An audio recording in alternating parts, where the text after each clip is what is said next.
आप सभी मेरे प्यारे साथियों को आदाब नमस्कार। आज मैं आपके लिए ईवीएस का चैप्टर 3 झूम खेती लेके आया हूँ। दोस्तों, ये चैप्टर इतना महत्वपूर्ण है झूम खेती कि मैंने पिछले 5 साल के सभी पेपर उठा के देखे हैं और मुझे कोई ऐसा पेपर मिला ही नहीं जिसमें इसका प्रश्न ना आया हो।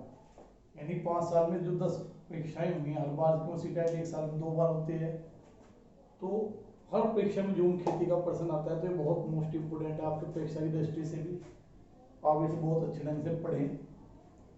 सबसे पहले मैं आपको बताना चाहता हूँ कि झूम खेती भारत के पूर्वोत्तर राज्यों में होते हैं। पूर्वोत्तर राज्य 7 राज्य हैं जो पहाड़ी एरिया है लगभग, जैसे नागालैंड, मिजोरम, मणिपुर।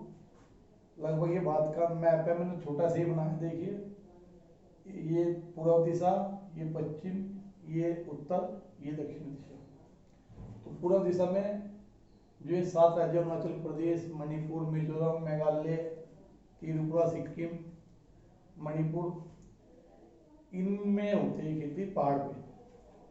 इसकी क्या विशेषता है तो मैं आपको बताऊंगा। पहले तो मैं आपको ग्राफिक्स के जरिए समझाना चाहता हूँ कि ये पूर्व से उत्तर, यानी पूर्व उत्तर, इसीलिए लिखा पूर्व से उत्तर दिशा की ओर। तो कभी कभार भी पिछले साल 2018 के जुलाई में जो सीटेट हुआ था उसमें एक क्वेश्चन था कि झूम खेती होता है, उसमें लिखी थी उत्तर पूर्व दिशा, पूर्व उत्तर दिशा, पश्चिम दक्षिण दिशा, दक्षिण पश्चिम दिशा।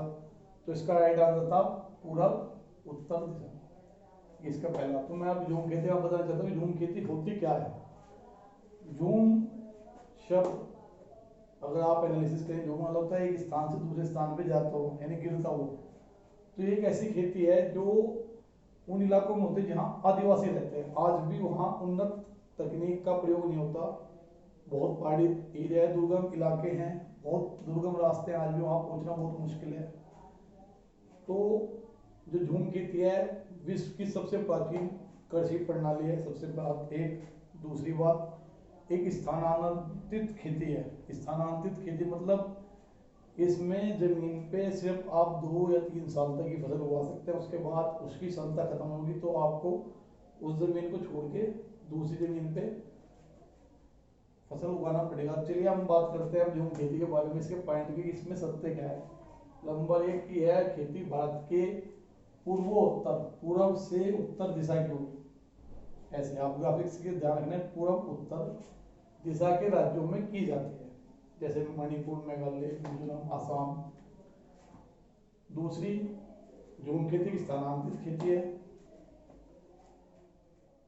तीसरा पॉइंट इसका, झूम खेती से पहले जो जमीन पे जो खरपतवार, घास, बांस उगते हैं तो उन सबको आदिवासी क्या करते हैं, आदिवासी लोग उन्हें काट लेते हैं और काट के उन्हें फिर जला दिया जाता है। तीसरा पॉइंट जो मुख्य पॉइंट है कि इसमें एक ही खेत में एक ही समय पर 2 या 3 प्रकार की फसलें एक ही साथ उगाई जाती हैं, ये मेन है।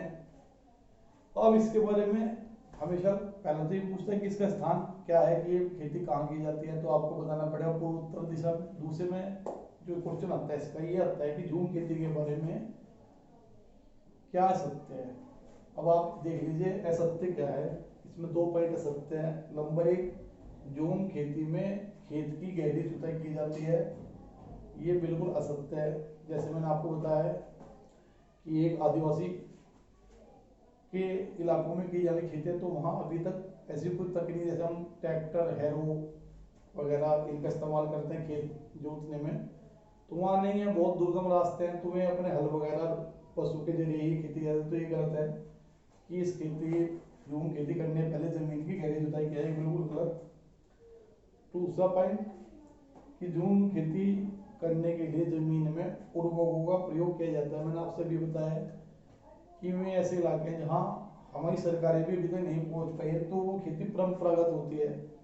उस पर जो खाद वगैरह इस्तेमाल होते हैं, पशु का जो मल होता है उसका इस्तेमाल करते हैं, तो ये भी गलत है। तो इसका यही सूत्र है सत्य का कि झूम खेती में गहरी जुताई व उनका प्रयोग करना गलत है। आप ये याद रखेंगे तो आपको 2 शब्द याद रखने हैं कि भाई असत्य क्या है, गहरी जुताई और उर्वरक। आपका एकदम समझ में आ जाएगा, क्योंकि क्वेश्चन कई बार ABC में भी दिया जाता है, तो आपको बिल्कुल ध्यान रखना है झूम खेती में गहरी जुताई और उर्वरक डालना बिल्कुल गलत है। दोस्तों मैंने आपसे पहले ही कहा था कि ये सीटेट है, इसका एक पैटर्न है, एक परीक्षा है, आप लोगों को सिर्फ समझना है। और आपको सिर्फ एक लाइन याद कर लीजिए, आप झूम खेती के बाद झूम खेती में गहरी जुते रूपक डालना गलत है, यानी असत्य है। गलत तो मतलब सत्य होता है ना, बस अगर आप ये याद कर लेंगे तो आपको बिल्कुल कहीं कन्फ्यूजन नहीं होना। उसमें एबीसी में आपको कन्फ्यूज करने की कोशिश करेगा, आपके दो शब्द इसके साथ देखने हैं, और उसके बाद बिल्कुल आपको कहीं से कहीं तक भी कन्फ्यूजन नहीं होगा। दोस्तों मैं आपके साथ बिल्कुल समझाने के साथ चलूँगा। आज रात ही 9:30 एक टेस्ट लूँगा, 8 क्वेश्चन का, जो जूम खेती और सभी टॉपिक को इसके बारे में पढ़ाऊँगा आपको, खीजड़ी का वृक्ष। नमस्कार।